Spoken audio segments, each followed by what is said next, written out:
In this lecture, we're going to look at the hand.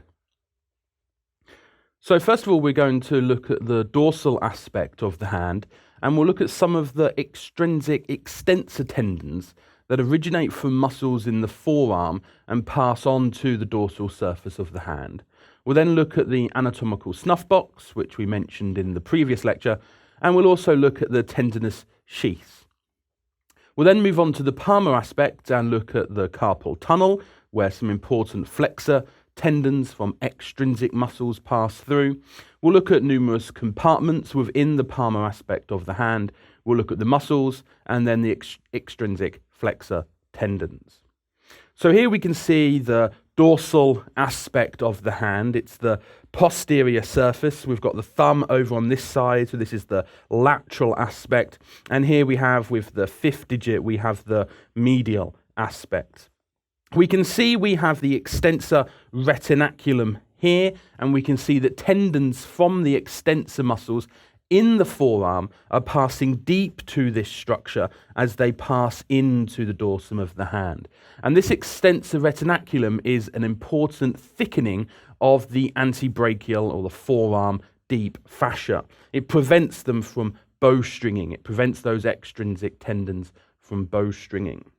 We can see that we have the tendons of extensor digitorum and extensor digiti minimi and extensor indicis, all passing through this tunnel which is created dorsally to the wrist. So between the carpal bones of the wrist and the extensor retinaculum, we can see the extensor digitorum tendons here, we can see extensor digiti minimi here, and we can see extensor indicis passing all the way to the index finger.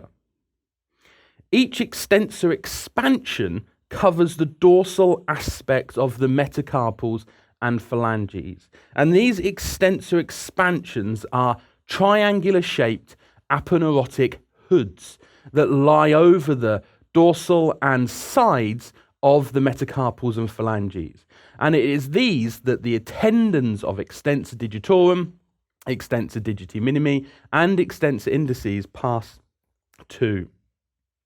We can see, if we look at the tendinous sheaths, that they actually divide into two tracts, and they pass to both the middle phalanx and the distal phalanx. So we can see here we have the medial tracts that are passing towards the middle phalanx of each digit, and then we have the lateral tracts which are passing towards the distal phalanx. And these are specialized tracts of the tendinous of the extensor expansions that pass over the dorsum of the digits. This means that you don't have as much control over the extension of the digits, and it tends to act as one. You have less ability to extend the individual interphalangeal and metacarpophalangeal joints as you do with flexion, and they seem to act as one smooth movement.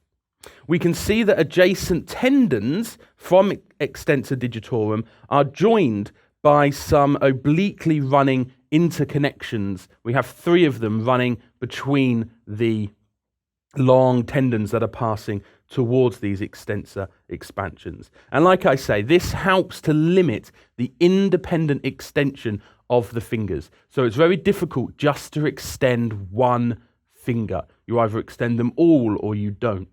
Because you have extensor indicis, this does offer this specific finger a certain amount of independent control.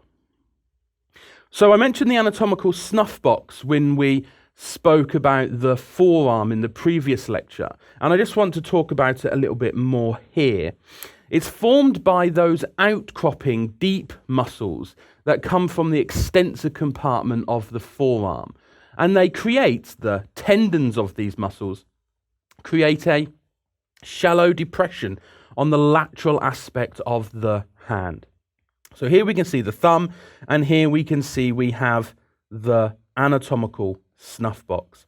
We can see its borders. So medially we have a border here, and this border is formed by EPL, extensor pollicis longus. So that forms this medial border. And laterally, it's formed by two tendons. The tendons extensor pollicis brevis, which we can see here, extensor pollicis brevis, and also the tendon abductor pollicis longus, which is a little bit harder to see in this diagram, but would be running alongside extensor pollicis brevis here as it passes towards the thumb. So laterally we have two tendons, extensor pollicis brevis and abductor pollicis longus, and medially we have one tendon, extensor pollicis longus. This space in between these tendons is known as the anatomical snuff box.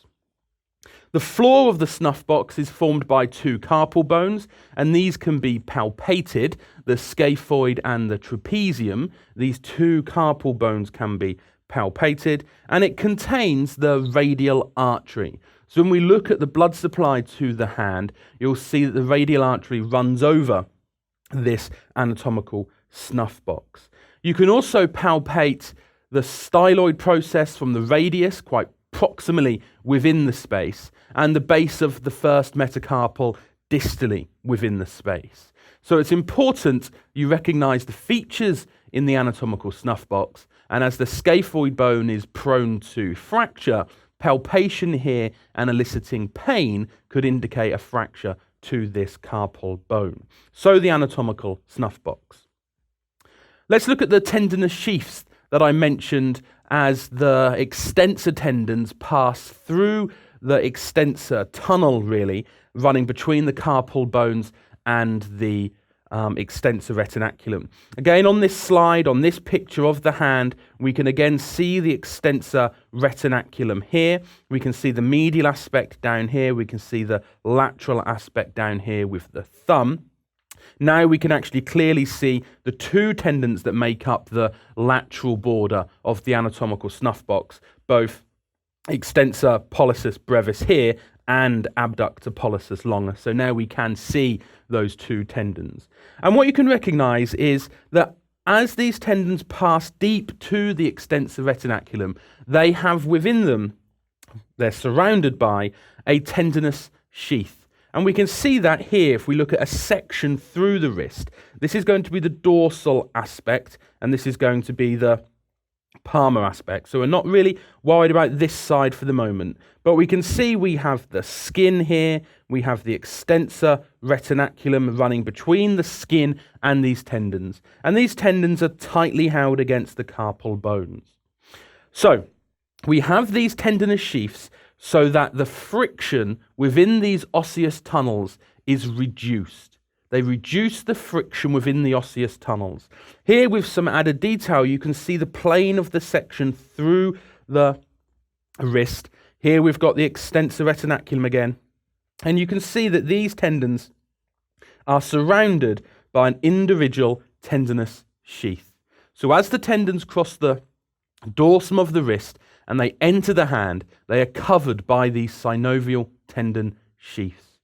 This reduces the friction within the osseous tunnel created by the extensor retinaculum spanning the radius and the ulna. So the friction as these tendons, as the muscles are contracting and the tendons rub alongside the carpals, is reduced by the presence of these tendinous sheaths. So these are very important.